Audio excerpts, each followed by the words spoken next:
Buenas, en este vídeo hablaremos sobre la frontera de posibilidades de producción y los rendimientos de las mismas. Para empezar, vamos a ver qué es la frontera de posibilidades de producción.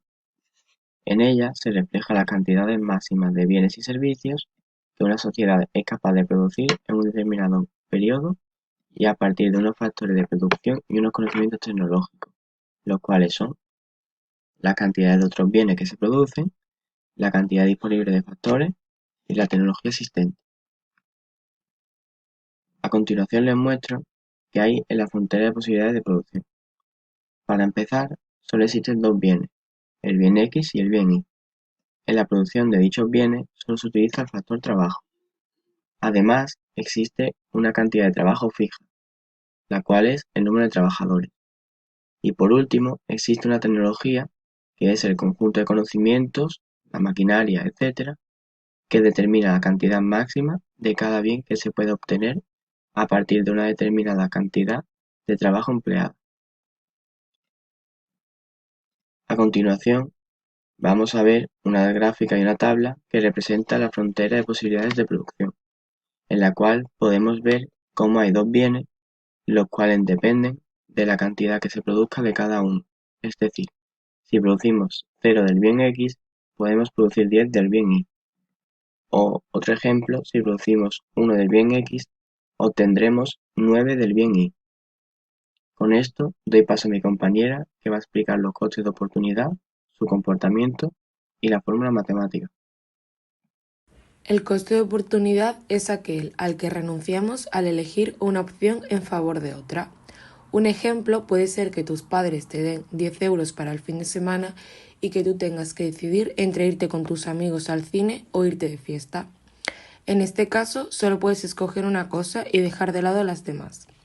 Además, el coste de oportunidad lo podemos ver representado no solo en el dinero, sino también en el tiempo. Es decir, cuando invertimos tiempo en hacer alguna actividad, ya no lo podemos dedicar a otra cosa. El comportamiento del coste de oportunidad se puede ver reflejado también en la producción de bienes. Hay que tomar decisiones como quitar trabajadores de la producción del bien Y para ponerlos a producir el bien X, y como consecuencia la producción del bien Y disminuye y la del bien X aumenta. El coste de oportunidad se basa en el principio de la rentabilidad esperada y que las decisiones se toman según esa regla. Hay que evaluar todo lo que pueda aportar cada alternativa y optar por aquella que estimamos mejor para la economía o negocio. El coste de oportunidad lo podemos representar matemáticamente a través de la siguiente fórmula, siendo X la cantidad producida del bien e Y la cantidad empleada de trabajo. En el gráfico podemos ver cómo la curva que se representa a través de la fórmula es el límite o frontera de producción, y esta se crea mediante la diferencia de querer producir más sobre un determinado bien y tener que disminuir el otro. Vamos a explicar cómo se comporta el producto marginal del trabajo. Hay tres casos de comportamiento del producto marginal. El primer caso es que los rendimientos sean decrecientes en el trabajo. Este caso se da cuando al añadir un trabajador disminuye la cantidad producida del bien en una menor cuantía que antes de añadir un trabajador. Es decir, al añadir un trabajador se producen menos bienes que antes de ser contratado dicho trabajador. En los rendimientos que son decrecientes en el factor trabajo, el coste de oportunidad es creciente, y la frontera de posibilidad de producción, como observamos en la gráfica, es cóncava. El segundo caso es que los rendimientos sean constantes en el trabajo.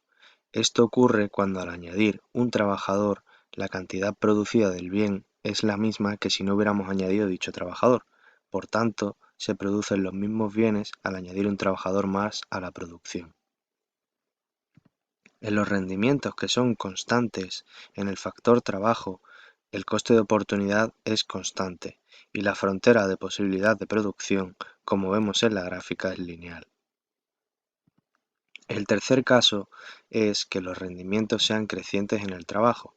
Este caso se da cuando al añadir un trabajador aumenta la cantidad producida del bien en una mayor cuantía que antes de añadir un trabajador, por lo que al añadir un trabajador se producen más bienes que antes de ser contratado dicho trabajador. En los rendimientos que son crecientes, en el factor trabajo el coste de oportunidad es decreciente y la frontera de posibilidad de producción, como podemos observar en la gráfica, es convexa. La frontera de posibilidad de producción clasifica las combinaciones de bienes en tres tipos. El primero es inalcanzables, que son las combinaciones que con la tecnología existente y la cantidad de trabajo disponible no es posible producir. Es decir, que por mucho trabajo que haya, no será posible de alcanzar en ese momento. Pero estas combinaciones inalcanzables pueden llegar a ser alcanzables en algún momento mediante variaciones en la cantidad de los factores, aumento del capital humano, acumulación del capital físico o la aparición de nuevos recursos. El segundo grupo en que podemos clasificar las combinaciones de bienes es en ineficientes, que son aquellos bienes que, dada la tecnología y cantidad de trabajo disponible, se puede aumentar la cantidad de un bien sin disminuir la del otro. Y el tercer grupo es en eficientes, que son aquellos bienes que, dada la tecnología y cantidad de trabajo disponible, no se puede aumentar la cantidad de un bien sin disminuir la del otro.